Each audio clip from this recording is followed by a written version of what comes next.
जरा सोचो, एक दिन अचानक से तुम्हारा शरीर गायब होने लगे। कुछ ऐसा ही होता है सू के साथ, जो अभी दिन दहाड़े अपने फेवरेट सुपर हीरो के सपने ले रही थी। जब उसे होश आया तो उसने देखा कि पूरी क्लास खाली हो चुकी है। उसने अपना बैग उठाया और वहाँ से निकल ली। उसके पिता क्रिस्टोफर उसे लेने आए थे और दोनों का प्लान था कि उसकी माँ को उनकी लैब में जाकर बर्थडे का सरप्राइज देंगे। सू चाहती थी कि वो अपनी माँ को चौंका कर उनका थोड़ा प्यार पा सके, क्योंकि अक्सर वो काम में ही व्यस्त रहती थी। क्रिस और सू लैब में जाकर सरप्राइज की तैयारी कर रहे थे, पर तभी कैंडल जलाते ही फायर अलार्म एक्टिवेट हो गया, जिसके बजते ही मारिया और उसकी टीम वहाँ पहुँच गए। सू और क्रिस को वहाँ देखकर मारिया को बहुत गुस्सा आया, क्योंकि उनकी वजह से वो एक बहुत इंपॉर्टेंट स्पीच को बीच में छोड़कर आई थी और वो उन दोनों के ऊपर चिल्लाने लगी। ये देखकर सू को बहुत गुस्सा आया कि मारिया को उनके जज्बातों की बिल्कुल कद्र नहीं थी और उसने गुस्से में केक को उठाकर फेंक दिया। केक सीधा जाकर एक मशीन को लगा, जिसके बाद लैब में हलचल मच गई।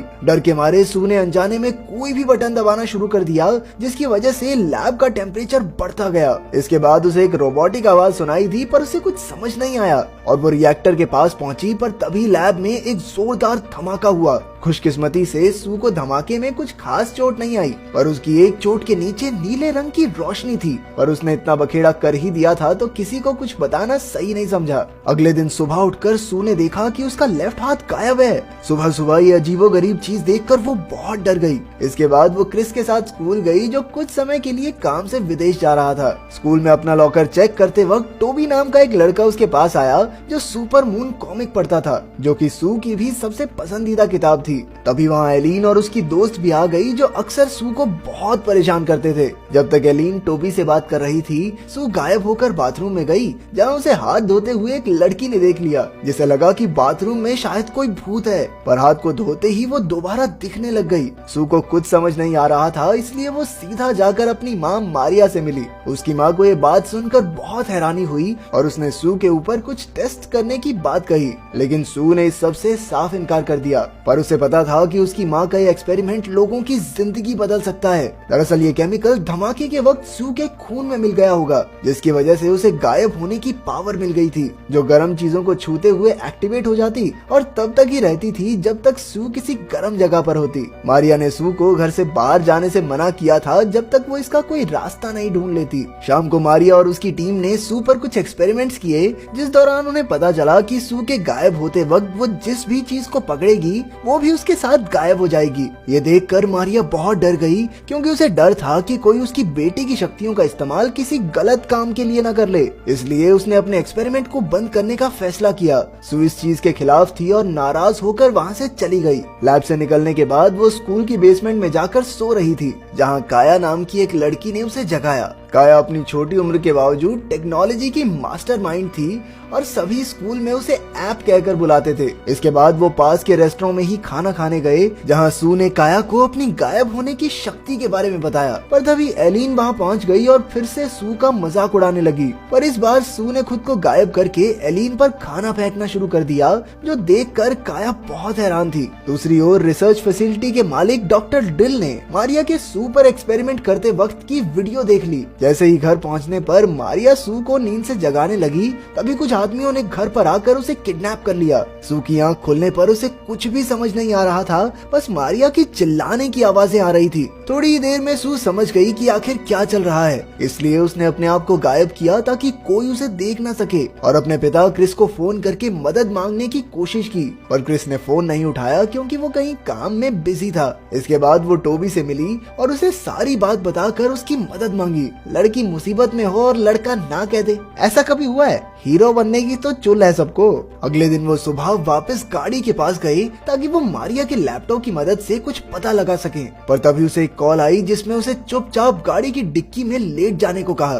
सू और टोबी ने चुपचाप ऑर्डर फॉलो किया और गाड़ी की डिग्गी में लेट गए, जिसके बाद उन्हें डॉक्टर ड्रिल के आदमियों की आवाजें आने लगी। जब डिग्गी खुली तो वहाँ उनकी दोस्त काया खड़ी थी, जिसने अपनी टेक्निकल जानकारी से डॉक्टर ड्रिल के आदमियों को हरा दिया था। लेकिन अभी भी सू को अपनी माँ को बचाना था, इसलिए उसने बिल्डिंग के अंदर जाने का फैसला किया। उसने टोबी और खुद को गायब किया और वो बिल्डिंग में घुसकर मारिया को ढूंढने लगे। उन्हें मारिया तो नहीं मिली, पर टोबी को जमीन पर पड़ा हुआ मारिया का फोन जरूर मिल गया। तब तक डॉक्टर ड्रिल भी वहाँ पहुँच गया, पर वो दोनों सही समय पर वहाँ से भाग गए। वहाँ से निकलकर काया उन्हें अपनी आंटी लॉर के घर ले गई, जिन्होंने सू को अकेले में मिलने के लिए बुलाया। असल में आंट लॉर पहले से ही मारिया को जानती थी, क्योंकि एक समय पर वो दोनों पार्टनर्स थे और उन्होंने पहले भी मारिया को सावधान रहने को कहा था। उधर काया ने मारिया के फोन से उसका आखिरी बनाया हुआ वीडियो भी निकाल लिया। मारिया के बैग में उन्हें एल्फ्रेड भी मिल गया, जो असल में मारिया का एआई असिस्टेंट था। एल्फ्रेड के जरिए उन्हें पता चला कि वो केमिकल सू के अलावा किसी और के खून से रिएक्ट नहीं करेगा,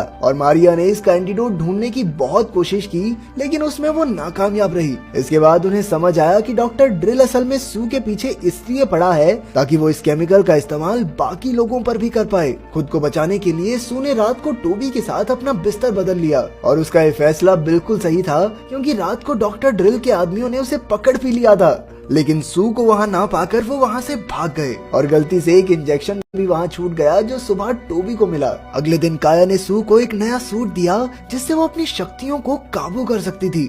खाना खाते वक्त सू को उसकी माँ का फोन आया, जो किसी तरह किडनैपर्स से बच निकली थी। उन्होंने उसे 1 घंटे बाद पुरानी मार्केट पहुंचने को कहा। मार्केट पहुंचकर तीनों दोस्तों ने देखा कि डॉक्टर ड्रिल के आदमी भी वहां मंडरा रहे थे। उन्हें देखते ही वो एक पिज्जा डिलीवरी वाली बाइक उठाकर भाग गए, पर उन्हें ये नहीं पता था कि मारिया की पार्टनर लेनिया उन्हें अपनी गाड़ी से फॉलो कर रही थी। वहां से निकलकर उन्होंने एल्फ्रेड की मदद से मारिया की आखिरी लोकेशन निकाली और उसे फॉलो करते हुए एक खाली फैक्ट्री में पहुंच गए। टोबी को उनका प्लान बिल्कुल समझ नहीं आ रहा था कि भाई करोगे क्या वहाँ जाके, इसीलिए उसने उन्हें रोकने की कोशिश भी की, लेकिन लड़कियां तो लड़कियां ही होती हैं। सू इस बात पर बहुत गुस्सा हो गई और उसे बुरा भला कहने लगी। उसने गुस्से में उसे ये भी कह दिया कि जाकर एलिन के साथ खेल ले, हमारे साथ चलने की जरूरत नहीं है। ये सुनकर टोबी को भी बहुत बुरा लगा और वो भी सख्त लौंडे की तरह वहाँ से चला गया। काया और सू को ड्रोन्स ने चारों तरफ से घेर लिया, इसलिए उन्होंने रात तक कहीं छुपने का फैसला किया। अंधेरा होने पर उन्होंने उस खास केमिकल को फेंक कर एक धमाका करने का प्लान किया,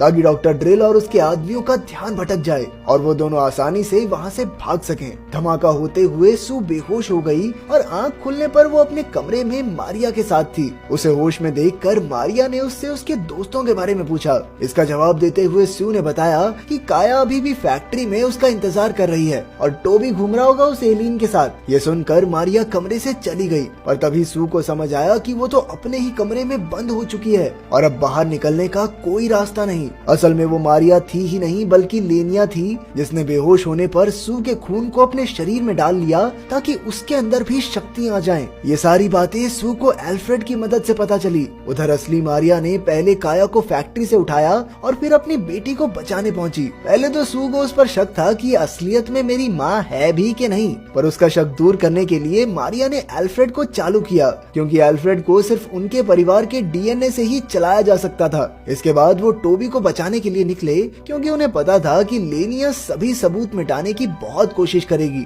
रास्ते में मारिया ने सू को एक एंटीडोट दिया, जिससे उसकी शक्तियां खत्म हो जाएंगी। लेकिन अब सू अपनी शक्तियों को टाटा बाय बाय नहीं कहना चाहती थी और उसने फैसला किया कि वो इस दवाई का इस्तेमाल लेनिया को हराने के लिए करेगी। पार्टी में पहुंचने पर उन्होंने देखा कि एलिन टोबी के साथ डांस कर रही थी। थोड़ी देर बाद वो अपने लिए एक ड्रिंक लेने गई, पर रास्ते में उसने अपनी दोस्त को बुरी तरह डांट दिया। लेकिन सू ने उसे अपनी दोस्तों के साथ लड़ते हुए कभी नहीं देखा था। सू समझ गई कि ये असली एलिन नहीं बल्कि लेनिया है। उसने लेनिया के चंगुल से टोबी को बचाने के लिए काया को फॉग मशीन ऑन करने को कहा। जल्द ही हर तरफ धुआं ही धुआं हो गया। सू ने गायब होकर जल्दी से पहले तो टोबी से माफी मांगी और फिर लेनिया को एंटीडोट लगा दिया। इसके बाद तीनों लेनिया को बेहोशी की हालत में ही छत पर ले गए, जहां आंट लॉर पहले से ही मौजूद थी। असल में इस सारे प्लान के पीछे आंट लॉर ही थी और वो ही सू के खून से वो शक्तियां अपने लिए पाना चाहती थी। ना समझ लेनिया भी उसी के लिए काम किया करती थी। उसने पहले तो अपने आदमियों को सू के माता पिता को पकड़ने को कहा,